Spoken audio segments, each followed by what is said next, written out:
Right, scalpel. You looking at me, Dino? We're losing adrenaline now. You'll never amount to anything, Paradise. Everybody clear! You scum!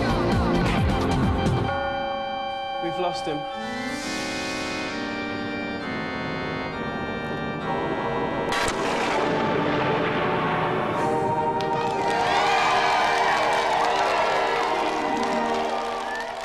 They say that all good things must come to an end, though strictly speaking, that's not true. El Dorado, Scavengers and the Second World War, they all ended and they were cack. Today, however, we're packing our smalls as this groundbreaking 5th series of Gamesmaster grinds to a halt. Today, though, we'll endeavour to pump so much fun up your arteries that the following Gamesmaster free months will leave your emotions intact. Starting with today's news. Just for a laugh, we thought we'd finish the series with an exclusive look at some of the biggest games in the pant line, and of course the place they'll be appearing first is in the arcades.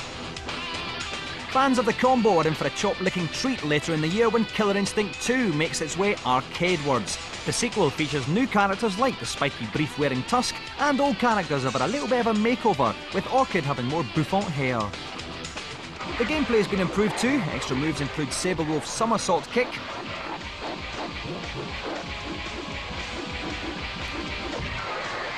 and Orchid has an updated helicopter move.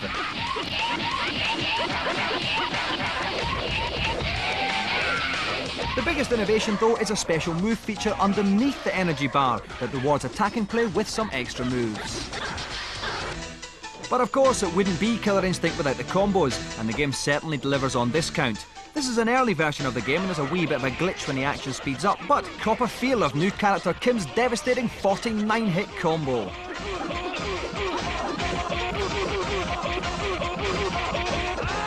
Easy go.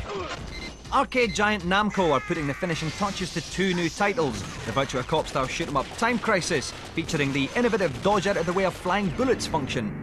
And there's Soul Edge, the first polygon beat-'em-up since last week. Sega, meanwhile, are filling the gap before Virtua Cop 3 with Fighting Vipers, a beat-'em-up involving young fashion victims wielding guitars and skateboards, slugging it out in a cage-like arena. But Sega's biggest title of 1996 looks set to be Manx TT, which does for motorbikes what Genghis Khan did for fights. Perched astride an alarmingly convincing articulated bike, players race around an exact replica of the Isle of Man's famous racecourse. All of these games will be appearing in arcades over the next few months and on home versions by the end of the year, which is December for stupid people. Now, because it's the final show, we don't want any namby-pamby soft celebrity guests coming on. Instead, we're upping the quotient of rock-hard, hairy blokeness as we welcome Iron Maiden's own axeman, Janick Gers. Welcome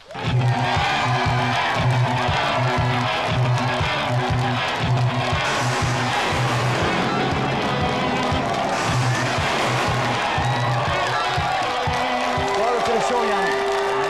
First rock and roll star we've ever had in heaven, well, I'll have to say. Rock and roller. Now listen, yeah, Janick, first of all, you've taken a break just now from your world tour that you're on. Is there still a large groupie element these days? Large groupies? Large groupies even, that are like 20 stone? I think the groupies are rather large, yeah. We don't get groupies on this show. I don't get any at all. We've got 2 beautiful angels. Well, exactly, I don't need them. That's very well pointed out, Janick. I was nearly in trouble there from the girls. And the other thing is, I always wanted to be a rock and roll star, but I never had the hair, you know? Well, you could grow it.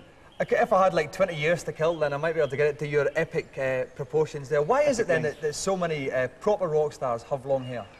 Probably because in normal society you've got to cut your hair and fit in. Yeah. So when you get the chance not to fit in, it's good to do something a little bit different. And never gets caught in the guitar strings or anything like that? Yeah, I've been caught a few times. And just snip them bits off and carry on. Well, listen, we would have had Janick on anyway because he is such a dead-hard bloke and we like that on the show. But there is another special reason, and that is our final event of the series, which we are calling Blokes Who Sweat Rock and Roll. Guffaw, if you will, but the most original and addictive game we've played all year is Quest for Fame, a rock and roll adventure that requires you to get to grips with the absurd yet strangely appealing virtual guitar, which plugs directly into your PC. Hey, that ain't the kid with the guitar. Like life itself, the action begins in your bedroom where you begin to play along to your favourite rock anthems. The bar at the bottom of the screen shows the actual guitar strokes of the song, and the object is to match them with your virtual guitar as best you can. The score on the right of the bar shows how well you're doing. Assuming you've got what it takes, it won't be long before your neighbour arrives with the kind of news every would-be guitar hero longs to hear. Woo! Man, we might have a gig. We're gonna learn some new tunes tonight at the garage, so be there. All right, let's get into it. If the rehearsal goes well, that very night, we'll see you and your brain-dead buddies preparing to step on stage at local rock and roll sleaze pit, the Roadkill. Hey, all right, come on in, dudes. Let's blow the roof off this place! Are you ready? Crank it up. Your performance at the Roadkill is reflected in the reaction of the punters. When they stand still, you're making a mess of things. But when you're playing well, you'll soon have the crowd performing the kind of dance moves only Californians are capable of. Our virtual virtuoso must play with sufficient skill to inspire at least 6 members of the audience to strut their stuff in front of the stage by the end of the song. Only if 6 people are grooving when the final chord is played will he earn the joystick. And that's why Janick is here. We've played the game up till the club level. He has to play the song Eat the Rich well enough to get 6 punters up and dancing. Help me out as a man who's no stranger to strapping on huge big guitars. Kirk Ewan, Kirk, any tips for Janick? Janick's going back to his roots here, playing some sleazy LA club, something which you're no doubt familiar with, Dominic. He's got 2 choices, basically. He can either follow the notes as they appear at the bottom of the screen, or he can just kind of free-form, and I'm sure it'll sound good anyway. But maybe not necessarily points-wise, he won't do well that way. Well, no, he won't do well that way, but maybe he won't care. Let's not take anything away from the man. No, he's at this stage. OK then, so Janick has to have 6 people up and dancing by the end of the song, and the song is Aerosmith's Eat the Rich. Take it away, Janick. OK, at the bottom of the screen you can see those bars here. It's coming in now, you can hear them there. Not a terribly good start, Kirk. He's missing a couple of beats. Yeah, he certainly is, and I don't think the guys in Iron Maiden would be terribly happy if he was playing like that. Oh, Fat Boy's dancing, though. Good. That's one boy dancing. Yeah, you've got a fat bloke dancing in the audience. That was you, Kirk. That wasn't actually me, Dominic. I think you'll find that was something that was much fatter than possibly related to you. OK. The band are looking quite happy. You can see the manager's face in the bottom left-hand corner, though. He's not too happy. He is. And indeed... Again, quick! We gotta get it right! First attempt ends in failure, though. Of course, we are going to give him another couple of chances. Here he goes again. I like that start, Kirk. You like that, do you? It's cool. It's cool, but I think he should. OK. We can see a score of 754. Oh, we've got 4 people dancing now, actually. 1 couple, 1 solo man, 1 solo girl. Maybe Fat Boy will get together with that girl towards the end. I don't know. I mean, it is actually like the sort of club that River Phoenix would have died of boredom in, I would say. Quite possibly, Kirk. Still 4 people dancing. A couple of people looking as if they might want to, but they're not quite tempted yet. Score about 750. Generally a good score, about 850 upwards is a good score on this. He's hitting those beats well, though, Kirk. He seems to be doing quite well, actually, this time. Dominic, the manager's face is quite happy in the bottom left. The score is staying fairly consistent. You've got your sort of random LA people grooving away in the background there. I think he's doing pretty well. And the band are getting quite into it. Tragic fashion victims that they are. But we still need 2 more. It scores up. No, this is getting good. It scores up to the high 800s now. We want 6 of those people dancing before the end of the song. It's not that much. Oh, 1, 2, 3, 4, 5. Oh, they're all dancing. It's a dance frenzy here for Janick Gers. That's it. We might as well continue to the end of the song anyway. He's doing fantastic, though, Kirk. He is doing fantastic. He might even be considered leaving Iron Maiden and going and joining this gang if that's... oh, no, the 2 Yes, a couple of people have stopped dancing. Remember, they have to be dancing still by the end of the song. Little bloke, random bloke at the front there dancing. I don't know quite where he's come from. Ha-ha, rock and roll.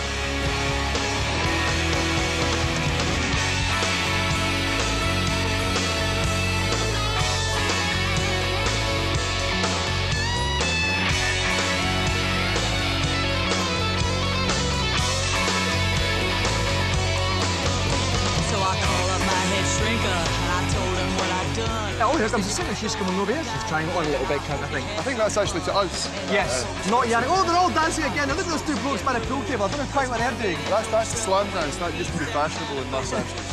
A long, long time ago. His score is up. Oh, it's just over 900, but it's just dropped back down slightly. And I don't think there's too much longer of this song, so you just have to keep playing a little bit more and he'll do it, but he's playing fantastically well. Dropped a little bit on the dance floor there. 1, 2, 3, 4, 5, 6, 7. And random bloke. He's still there. He's the only one that seems to actually have moved up to the front. Everyone else has been a bit cool about it. You know, it's the LA way. You hang back, you let the band do their thing. They are, and again, Fat Bloke's showing a lot of energy there. He hasn't stopped yet. Well, he kind of needs to lose a bit of that weight anyway. He does, he's doing well. It's a special calorie control dance. He's doing, that's it, that's the end of the song. The 6 people are dancing there like they were earlier on. It's fantastic. Janick Gers has done the challenge. You're really on tonight, bud. Well done, Janick, mate. Now, listen, it was at the start things went a little bit wrong. What were some of the problems that you were having? Well, it was an Aerosmith song, and I was playing an Iron Maiden tune, so it didn't work. Bound to be problems there, mixing the two. Yeah. But in the end, it was fine. What was it like then, playing in that small club compared to like playing in the stadiums you're playing now, and the atmosphere of our fantastic heaven? I think if whoever buys this plays in the club, and then hopefully they get to the stadium and see the difference as well. So you think this could well coax the Iron Maiden Axemen of tomorrow? Definitely, definitely. It's a coaxer. Well, thanks so much for coming on indeed, Janick. It's been great to have you on, and it means the winner of our special Blokes Who Sweat Rock and Roll Gamesmaster Golden Joystick, Janick Gers.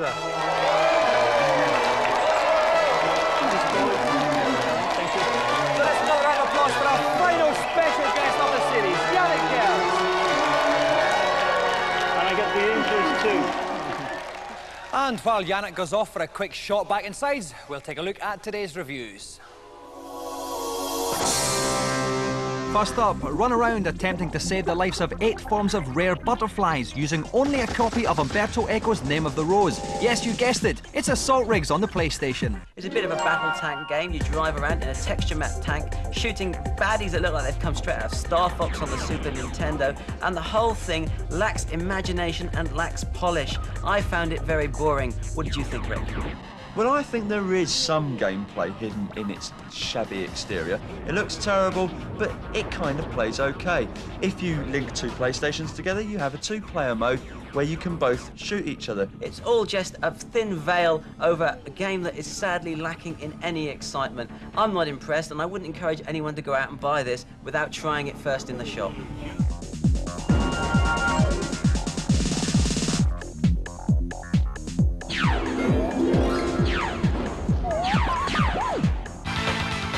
Like Eddie Izzard, the X-Men is a very overrated comic, but they do have their own game on the Saturn, while Eddie Izzard doesn't. X-Men.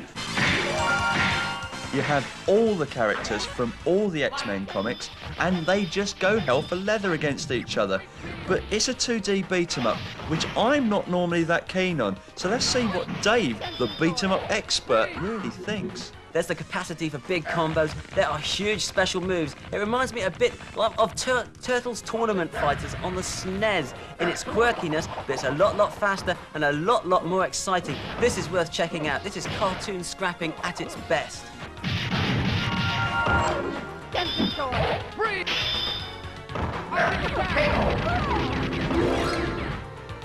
You win! Well, that's part 1 over, but part 2 is more packed than a fat bloke sandwich. So we're going to go to our last commercial break of the series, and remember, this is the final chance you'll have to say, oh my God, aren't these adverts fantastic?